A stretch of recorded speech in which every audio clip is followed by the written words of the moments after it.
Time for the Hot Topic Buzz. A new poll revealing that 28% of Americans say it might soon be necessary to take up arms against the government. Of those people, 37% are gun owners. The poll also finding that a majority of Americans feel the government is corrupt and rigged against everyday people like themselves. Lee, again, I'm not a pollster, and I'm not going to play one on TV, but I kind of feel like this might be a figurative response.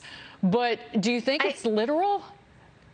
No, I feel like it's figurative. But when you look at the numbers, even breaking down between Republicans, Independents, and Democrats, you've got a third of Republicans say that they feel like it may soon be necessary, about a third of Independents as well, and 20% of Democrats. So I think what this really suggests is that people feel like the country is unstable. They feel unsafe.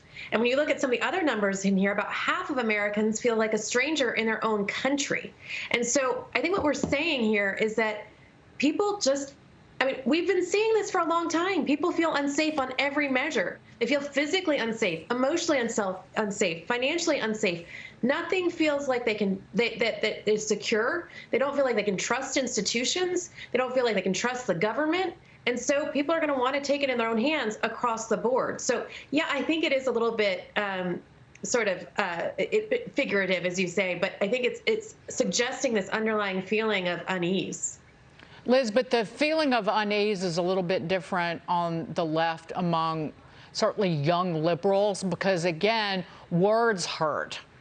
And I think it was Rob Long on Gutfeld said that when someone tells you to go jump in a lake, it's a figurative speech and it's not a death threat. But that's how young people on the left view words. And again, their reaction to the Supreme Court rulings, I've had to really try and counsel people and be their therapist, friends of mine who are liberal about these decisions. Yeah, workers at Amazon wanted time off for grieving about the Supreme Court decision on Roe v. Wade, which honestly makes my head explode.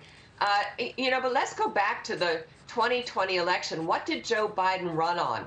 He ran on bringing the country together, Dagan. And I think one of the tremendous tragedies here is, A, he didn't believe it.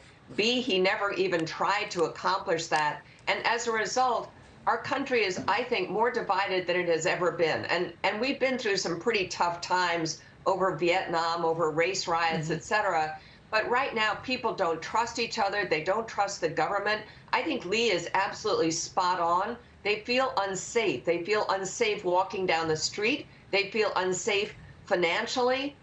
This is a terrible place we find ourselves in. And I really do point the finger at Joe Biden because he has really let down the country. The polling would not be this bad except that people think he betrayed them. And I think that's exactly right. Thank you both, ladies.